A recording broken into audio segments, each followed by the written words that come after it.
दोस्तों, हम सभी अपने जीवन में कुछ ना कुछ दान करते हैं। कभी भोजन, कभी वस्त्र, तो कभी धन। लेकिन क्या आपको पता है कि सबसे अच्छा और उत्तम दान कौन सा है? कौन सा दान हमें सबसे बड़ा पुण्य दिला सकता है? आज मैं आपको एक ऐसी कहानी सुनाने जा रहा हूं जो न केवल आपको प्रेरणा देगी, बल्कि यह भी सिखाएगी कि सच्चा दान क्या होता है और इसका महत्व कितना बड़ा है। और यह कहानी बड़ी ही शिक्षाप्रद, महत्वपूर्ण और ज्ञानवर्धक कहानी है। तो चलिए दोस्तों, आज की बौद्ध कहानी को शुरू करते हैं। पर वीडियो में आगे बढ़ने से पहले दोस्तों, यदि आपने अभी तक हमारे चैनल गायान थिंकस्पाई को सब्सक्राइब नहीं किया है तो चैनल को भी सब्सक्राइब कर लेना, ताकि आने वाली वीडियो सबसे पहले आपको मिल पाए। तो चलिए आज की प्रेरणादायक बौद्ध कहानी को शुरू करते हैं। प्राचीन समय की बात है। रामपुर नाम के एक बड़े से नगर में रूपेश नाम का एक युवक रहता था, जो लकड़ी काटकर अपना जीवन यापन करता था। वह अपनी पत्नी के साथ साधारण जीवन जीता था। चलाऊ लकड़ी से होने वाली आमदनी पर्याप्त नहीं थी, जिससे हमेशा उसके परिवार में भोजन और कपड़ों की कमी बनी रहती थी। एक दिन परेशान होकर गुस्से में रूपेश की पत्नी उससे कहती है, कितने दिनों तक यह सिलसिला चलता रहेगा? ना कोई त्योहार होता है, ना कोई खुशी। क्यों ना इस लकड़ी काटने के काम को छोड़कर तुम नगर जाकर कोई और काम कर लो? कब तक हम यूं ही कठिनाइयों में जीवन बिताएंगे? रूपेश ने बड़े प्यार से उत्तर दिया, मैं हमेशा तुम्हारी बात मानता हूं, लेकिन मैंने पहले भी कहा है कि मैं यह नगर नहीं छोड़ सकता। शहर में यहां की जैसी शांति नहीं मिलेगी। मैं नहीं चाहता कि यह विषय हमारे बीच दोबारा आए। उसकी पत्नी ने कहा, ठीक है, जैसा तुम्हें सही लगे। खाना तैयार है, खाकर चले जाओ। भोजन करने के बाद रूपेश लकड़ी काटने के लिए जंगल की ओर निकल पड़ा। चलते चलते वह काफी दूर चला गया। वह सोचने लगा, आज तो बहुत दूर आ गया हूं, मुझे एक बड़ा पेड़ चाहिए, लेकिन ऐसा कोई नजर नहीं आ रहा। वहां एक पेड़ है, पर छोटा है। चलो, आज के लिए इसी से काम चला लेता हूं। रूपेश ने वह पेड़ काटा और सिर पर जलाऊं लकड़ी का घट रखकर नगर की ओर बेचने के लिए निकल पड़ा। लेकिन नगर पहुंचने पर उसने देखा कि लकड़ी खरीदने वाला कोई नहीं था। वह सोचने लगा, क्या मुझे यह सारी लकड़ियां वापस घर ले जानी पड़ेंगी? तभी रास्ते में एक पंडित ने उसे आवाज लगाई, सुनो लकड़ी बेचने वाले, इधर आओ। यह लकड़ियां कितने की हैं? रूपेश ने कहा, पंडित जी, आपको सारी लकड़ियां चाहिए या आधी? अगर सारी चाहिए तो कम दाम में दे दूंगा। पंडित ने कहा, मुझे सारी लकड़ियां चाहिए, लेकिन तुम्हारे बताए गए दाम पर नहीं, मैं सिर्फ अपने दाम पर दे सकता हूं। रूपेश ने थकान भरे स्वर में कहा, अरे तो फिर यह लकड़ियां बहुत सस्ती हो जाएंगी, लेकिन चलिए दे दीजिए, वैसे भी मैं थक चुका हूं। पंडित ने 50 देते हुए कहा, यह लो और लकड़ियां यहां रख दो। वैसे तुम भूखे लग रहे हो, क्या कुछ खाना खाओगे? सब तैयार है, खाना खाकर ही जाना। रूपेश ने कहा, मुझे भूख तो बहुत लगी है, लेकिन अगर मैं खाऊंगा तो आपके लिए खाना नहीं बचेगा। रहने दीजिए, मैं घर जाकर खा लूंगा। पंडित मुस्कुराते हुए बोले, चिंता मत करो, यहां इतना खाना है कि 10 लोग और खा सकते हैं। जब भी भूख लगे यहां आया करो। रूपेश ने पूछा, क्या आप हमेशा ही सबको ऐसे खाना खिलाते हैं? पंडित ने उत्तर दिया, जब तक ईश्वर मुझे शक्ति देते हैं मैं यह करता रहूंगा। यह सब उनकी मर्जी है। रूपेश ने कहा, ठीक है, तो मैं आज खाना यहीं पर खाऊंगा।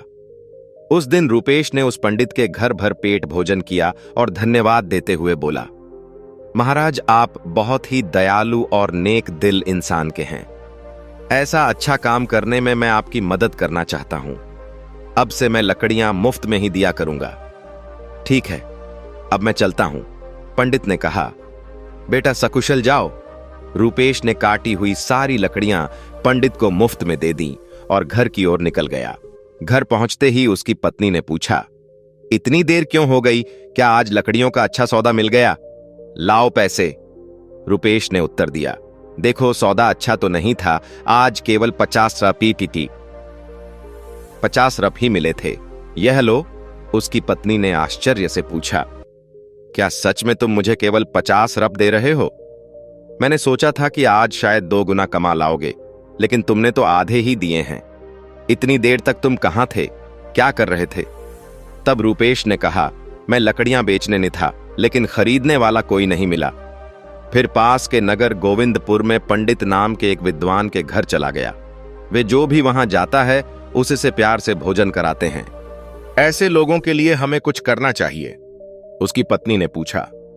हमेशा खाना खिलाते हैं, फिर तो वे बहुत अमीर होंगे। नहीं तो इतने लोगों को खाना कैसे खिलाते हैं? और तुमने उनकी मदद कैसे की? रूपेश ने कहा, वे उतने अमीर नहीं हैं जितना तुम सोच रही हो। वे एक अच्छी भावना रखते हैं और गोविंदपुर के मंदिर के पुजारी हैं। वे अपनी मेहनत की कमाई से ही सबको खिलाते हैं। मैंने उनकी मदद के लिए कहा कि मैं उनके लिए हमेशा लकड़ियां 50 में ही काटू कर दे दिया करूंगा।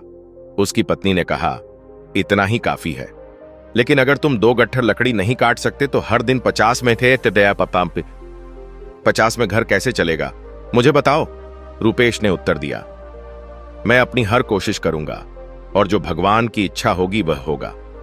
आज मैंने उनके घर खाना खाया है, एक दिन तुम्हें भी वहां ले चलूंगा। इसके बाद रूपेश ने हर दिन जलाव लकड़ी काटी और अपने वादे के मुताबिक पंडित को सिर्फ 50 रप में ही बेचा। एक दिन पंडित भोजन करने बैठे ही थे कि बाहर से आवाज आई, महाराज लकड़ी लेकर आया हूं, रुपए दे दीजिए, यहां आकर लकड़ियां ले लीजिए ताकि मैं जा सकूं। पंडित ने बाहर आकर कहा, रूपेश मैं तुम्हें 50 नहीं दे सकता, तुम अपनी लकड़ियां वापस ले जाओ। रूपेश ने कहा, पैसे कल दे देना, लेकिन लकड़ियां यही छोड़ूंगा, मुझे बहुत भूख लगी है। क्या आप मुझे भोजन दे सकते हैं? वैसे भी आप सबको खिलाते हैं। पंडित ने मुस्कुराते हुए कहा, बहुत अच्छे रूपेश, पहले अपने हाथ पैर धो लो, तब तक मैं भोजन की व्यवस्था करता हूं। पंडित ने घर के अंदर जाकर अपनी पत्नी से यह बात कही।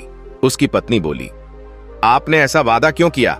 हमारे घर में खाने के लिए कुछ भी नहीं बचा है सिवाय उस भोजन के जो मैंने अभी आपको परोसा है। पंडित की पत्नी बोली, इस समय हम रूपेश को कैसे खिलाएंगे? सारा खाना खत्म हो चुका है। क्या आपको यह नहीं पता? पंडित बोले, अरे इसमें कौन सी बड़ी बात हो गई? तुमने जो खाना परोसा है वह रूपेश के लिए पर्याप्त है। मैं सोच रहा कि आज उपवास कर लूं। पंडित की पत्नी बोली, मुझे बताओ, तुम ऐसा कितनी बार करोगे? जब हमारे पास खुद के लिए भी पर्याप्त नहीं है तो दूसरों के लिए इतना सब क्यों करते हो? यह सब कहां से आएगा? पंडित बोले, भगवान सब कुछ देते हैं, पहले रूपेश को भोजन परोस दो। पंडित ऐसे ही उन लोगों को भोजन कराते रहे, भले ही उनके पास स्वयं के लिए भी कुछ ना हो। एक दिन रूपेश लकड़ी काटने जंगल गया। उसने सोचा, जंगल के किनारे के सारे सूखे पेड़ तो मैं पहले ही काट चुका हूं, अब जो बचे हैं वे सब हरे पेड़ हैं। जंगल के अंदर जाना थोड़ा मुश्किल लग रहा है, मैं इससे पहले कभी इतना अंदर नहीं गया। यहां जंगली जानवर भी हो सकते हैं, अगर मुझे कुछ हो गया तो क्या होगा? यह सोचकर वह जंगल के भीतर डरते डरते चला गया। वह काफी दूर निकल गया, लेकिन कोई उपयुक्त पेड़ नहीं मिला। अचानक उसे एक बड़ा पेड़ दिखा। उसने सोचा, यह शाखा तो काफी मजबूत है, इसे काटूं तो 3 गट्ठर लकड़ी बन जाएंगे, पहले ही बहुत देर हो चुकी है। यह सोचकर रूपेश उस पेड़ पर चढ़ गया। वह उसी शाखा पर बैठ गया और उसी को काटने लगा। शाखा बहुत बड़ी थी, इसलिए कटने के बाद वह बगल के पेड़ और एक छोटे टीले के पास गिर गई। तभी अचानक वहां एक साधु प्रकट हुए और क्रोध में बोले, मेरी तपस्या किसने भंग की लगता है? यह तुम ही थे। मैं तुम्हें श्राप देता हूं कि तुम कुत्ते बन जाओगे। रूपेश घबरा गया और बोला, महाराज मुझे माफ कर दीजिए, मुझे नहीं पता था कि आप यहां तपस्या कर रहे हैं। साधु बोले, मैं यहां 1 वर्षों से तप तपस्या कर रहा हूं, तुमने मेरी तपस्या तोड़ी है, इसलिए यह श्राप दिया है। रूपेश ने विनती की, महाराज मैं रोज लकड़ियां काटने आता हूं और उन्हें बेचकर अपनी आजीविका चलाता हूं, मैंने जानबूझकर ऐसा नहीं किया, कृपया इस श्राप को वापस ले लीजिए। साधु बोले, मैंने क्रोध में आकर यह श्राप दिया है, इसे वापस लेना संभव नहीं है, लेकिन एक उपाय है। रूपेश ने पूछा, कृपया मुझे उपाय बताइए महाराज, मैं इस श्राप से कैसे मुक्त हो सकता हूं? साधु बोले, तुम ऐसे लोगों को ढूंढो जो सबसे अच्छा दान करते हो, उनके भोजन के बाद बचा हुआ एक भी दाना खा लोगे तो तुम्हारा श्राप समाप्त हो जाएगा। जब तुम पूरी तरह सफेद हो जाओगे तब इस श्राप से मुक्त हो जाओगे। रूपेश ने रोते हुए कहा, महाराज, मैं अपनी पत्नी का सहारा हूं। लकड़ियां बेचकर जो पैसे लाता हूं उससे हमारा गुजारा होता है। अब मैं कुत्ता बन गया हूं तो मेरी अब का क्या होगा? साधु बोले, चिंता मत करो, भगवान उसकी मदद करेंगे। जब तुम्हारा श्राप टूटेगा तब तुम्हारा जीवन सुखी हो जाएगा, धन धान्य से भरा होगा और तुम्हें हर कष्ट से मुक्ति मिलेगी। यह कहते हुए साधु वहां से चले गए। रूपेश साधु के श्राप के कारण कुत्ते में बदल जाता है। रूपेश साधु से कहता है, मुझे अब इजाजत दीजिए महाराज। इतना कहकर वह श्राप से छुटकारा पाने के लिए यात्रा पर निकल पड़ता है। वह सोचने लगता है, जैसा साधु ने कहा था, मुझे सबसे अच्छा दान देने वाले कहां मिलेंगे, मेरी समझ में कुछ नहीं आ रहा। हाँ पंडित जी, वह बड़े ही उदार और नेक दिल व्यक्ति हैं। अब मैं सबसे पहले उन्हीं के पास जाता हूं। रूपेश कुत्ते के रूप में पंडित के घर पहुंचता है। पंडित अपनी पत्नी से कहते हैं, चलो अच्छा हुआ, आज मैं बिना किसी बाधा के सभी मेहमानों को भोजन खिला पाया। सच में भगवान की कृपा है। पंडित के भोजन कर लेने के बाद उनकी पत्नी ने बचे हुए धन को बाहर फेंक दिया। रूपेश कुत्ते के रूप में वहां पहुंचा और पंडित के बचाए हुए भोजन को खा लिया। खाना खाते ही उसका आधा शरीर सफेद हो गया। रूपेश खुशी से कहता है, मुझे पता था कि पंडित जी बहुत ही दयालु व्यक्ति हैं। मुझे आधे श्राप से मुक्ति मिल गई, लेकिन पूरी तरह मुक्त होने के लिए मुझे किसी और को ढूंढना होगा। यह सोचते हुए रूपेश आगे बढ़ता है। वह कहता है, अगर मैं इस श्राप से मुक्त हो गया तो मैं सुख समृद्धि और शांति के साथ जीवन जीऊंगा। भले ही मैं कितने भी साल लकड़ियां काटूं, इतना बड़ा कभी नहीं बन सकता। मुझे साधु महाराज को धन्यवाद देना चाहिए। इतना कहकर रूपेश दूसरे व्यक्ति की तलाश में निकल पड़ता है। एक दिन वह मदन नाम के एक युवक को हल जोतते हुए देखता है। रूपेश कुत्ते के रूप में उसके घर के सामने बैठ जाता है। तभी राजू नाम का एक व्यक्ति वहां से गाय लेकर जाता है। वह कहता है, मदन बहुत ही नेक इंसान है। वह सिर्फ मुझे ही नहीं, कई और लोगों को भी गाय दान कर रहा है। ऐसे व्यक्ति को आशीर्वाद मिलना चाहिए। रूपेश यह सुनकर सोचता है, वाह, आज मुझे श्राप से मुक्ति मिल जाएगी। मदन भी पंडित जी के जैसे ही दयालु होंगे। अब देखता हूं वह कब भोजन करते हैं। रूपेश वहां बहुत देर तक इंतजार करता है। मदन ने जब भोजन किया और पत्तल को बाहर फेंक दिया तो रूपेश तुरंत उस पत्तल पर बचा हुआ खाना खा लेता है। लेकिन यह देखकर वह हैरान रह जाता है। वह कहता है, अरे मेरे शरीर का रंग नहीं बदला। मदन ने तो गाय का दान भी किया था, फिर भी यह क्यों नहीं हुआ? मुझे कुछ समझ नहीं आ रहा। थोड़ी देर बाद रूपेश वापस पंडित जी के घर के बाहर आकर बैठ गया। वहां उसने दो युवकों को बातचीत करते हुए सुना। पहला युवक बोला, अरे सुनील, आज संतोष ने फिर गाय का दान दिया। दूसरा युवक बोला, हाँ, वह चाहे कितना भी बड़ा दानी दिखे, लेकिन हमेशा नगर के बाहर वालों को ही बुलाकर दान करता है। सच जानोगे तो हैरान रह जाओगे। उसकी सारी गाय 2 महीने से ज्यादा दूध नहीं देती।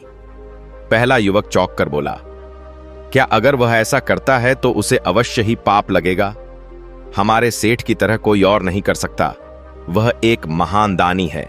1 हफ्ते से खाना बांट रहे हैं और कल आखिरी दिन अन्य दान के साथ वस्त्र दान भी करेंगे। सेठ जी खुद वहां सबके साथ 1 हफ्ते से खाना खा रहे हैं।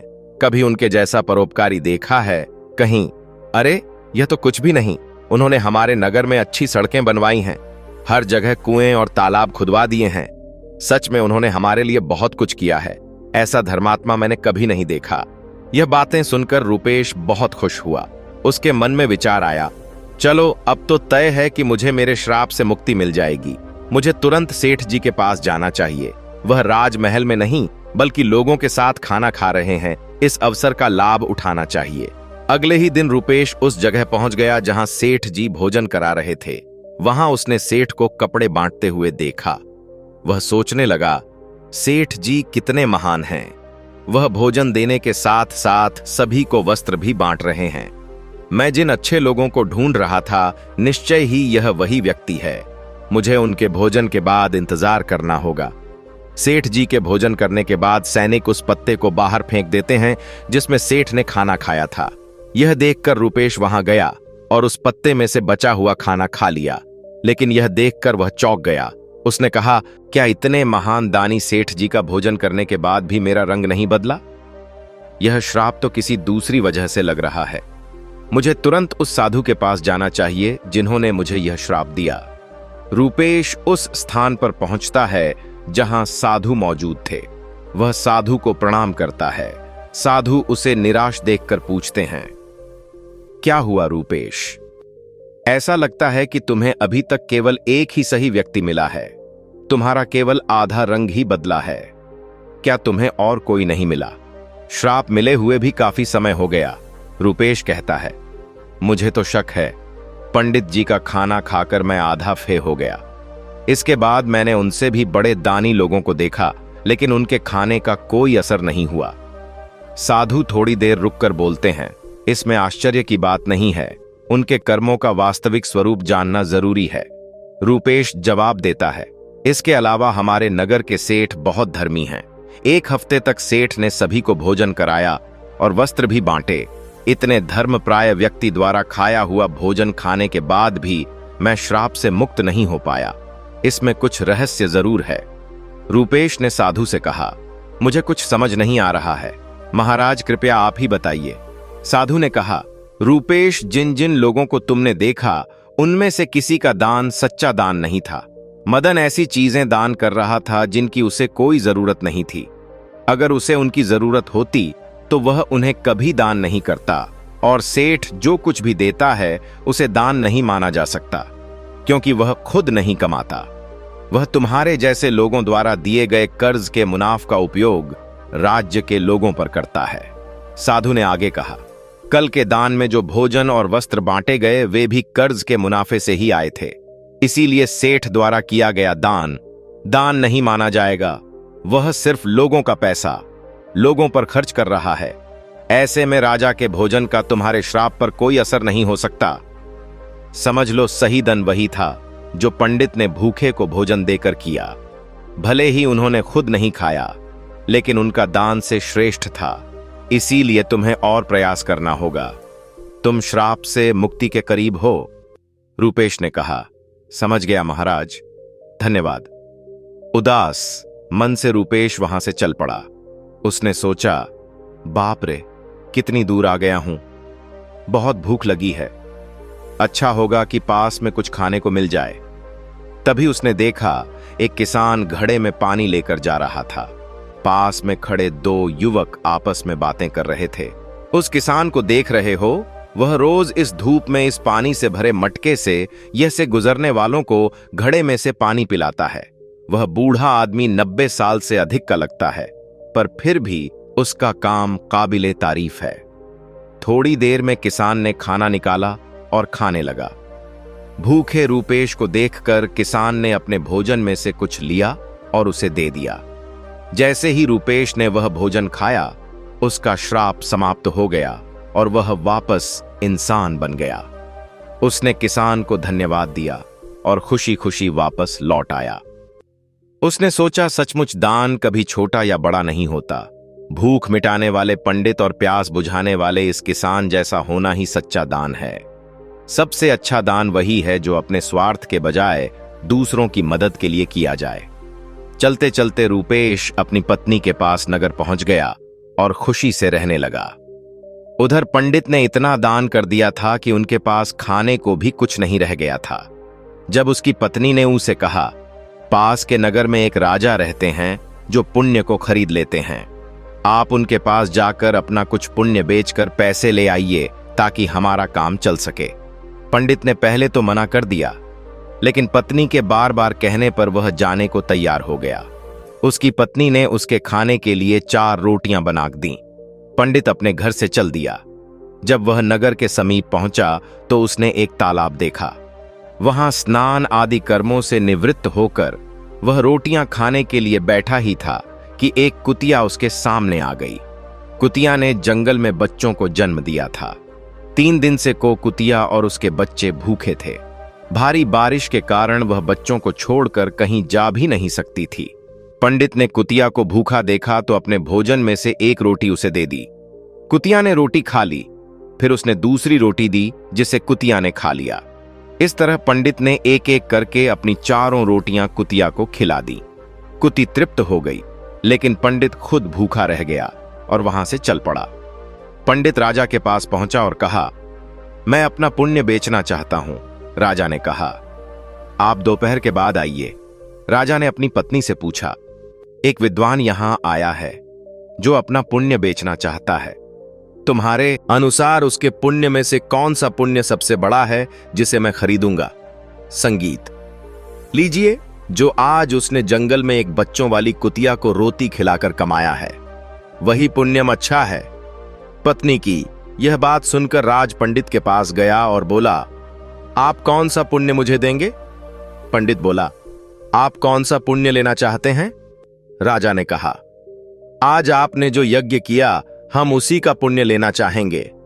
पंडित ने कहा, मैंने आज कोई यज्ञ नहीं किया, मेरे पास इतना धन ही नहीं है कि यज्ञ कर सकूं। राजा ने उत्तर दिया, आपने आज तालाब किनारे एक भूखी कुतिया को 4 रोटियां खिलाई हैं, हम वही पुण्य खरीदना चाहते हैं। पंडित ने पूछा, उस समय तो वहां कोई नहीं था, आपको कैसे पता चला? राजा ने कहा, री पत्नी पतिव्रता है, उसने यह सब देखा और मुझे बताया। पंडित ने कहा, अच्छा, लेकिन इसका मूल्य क्या देंगे? राजा ने कहा, आपकी रोटियों जितने वजन का जो कुछ भी था, मैं उतने ही वजन के हीरे मोती तौल कर दूंगा। पंडित ने सहमति दे दी। राजा ने रोटियों के वजन की बराबरी के लिए तराजू में हीरे और मोती रखवा दिए, लेकिन जितने भी रत्न रखे गए, रोटी वाला पलड़ा ऊपर नहीं उठा। राजा ने कहा, और रत्न लेकर आओ। जब पंडित ने अपने पुण्य का ऐसा प्रभाव देखा तो उसकी आंखें खुल गईं। उसने कहा, राजा जी, मैं अभी यह पुण्य नहीं बेचूंगा। राजा बोला, जैसी आपकी इच्छा। पंडित वहां से चला गया। वह उसी तालाब के पास पहुंचा जहां उसने कुतिया को रोटियां खिलाई थीं। वहां से उसने कुछ चमकते हुए कंकड़ पत्थर और कांच के टुकड़े उठाए, उन्हें एक कपड़े में बांधा और अपने घर लौट आया। घर पहुंचकर उसने अपनी पत्नी से कहा, इस पोटली को भोजन करने के बाद खोलना। इतना कहकर वह बाहर चला गया। पत्नी के मन में पोटली खोलने की उत्सुकता हो रही थी। उसने पोटली खोली तो उसमें हीरे पन्ने और माणिक चमक रहे थे। वह बेहद प्रसन्न हुई। थोड़ी देर बाद जब पंडित वापस आया तो उसकी पत्नी ने पूछा, इतने सारे हीरे पन्ने कहां से ले आए? पंडित ने कहा, क्यों मजाक कर रही हो? पत्नी बोली, मजाक नहीं कर रही, मैंने खुद पोटली खोलकर देखी है, उसमें तो ढेर के ढेर बेशकीमती हीरे पन्ने भरे पड़े हैं। पंडित बोला, मुझे लाकर दिखाओ। पत्नी ने पोटली को उसके सामने रख दी। वह उन्हें देखकर चकित रह गया। उसने समझा कि यह सब उसी पुण्य का प्रभाव है जो उसने कुतिया को रोटियां खिलाने से प्राप्त हुआ। फिर उसने अपनी यात्रा का सारा वृतांत अपनी पत्नी को सुनाया। उसने बताया कि किस प्रकार होता है।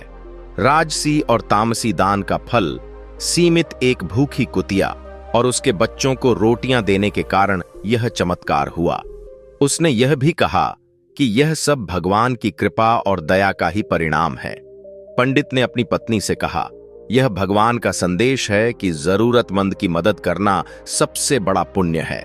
जो व्यक्ति दुखियों और अभावग्रस्त लोगों की सहायता करता है, उसे ईश्वर अनंत गुणा फल प्रदान करते हैं। दोस्तों, आज के समय समाज में कई लोग दान सिर्फ अपने मान सम्मान और प्रतिष्ठा के लिए करते हैं। वे इसे एक सामाजिक दिखावे के रूप में अपनाते हैं। ऐसे दान से ना तो सच्चा पुण्य मिलता है और ना ही इसका समाज में कोई दीर्घकालिक प्रभाव होता है, और कभी-कभी यह व्यक्ति को गर्व और अहंकार की ओर ले जाता है। जैसे इस कहानी में पंडित ने अपनी भूख की परवाह किए बिना कुतिया और उसके बच्चों को 4 रोटी। उसने सोचा भी नहीं था कि उसका यह छोटा सा त्याग इतना बड़ा फल देगा। यह कथा यह भी बताती है कि जरूरतमंद की सहायता करने का असली अवसर वही होता है जब वह वास्तव में संकट में हो।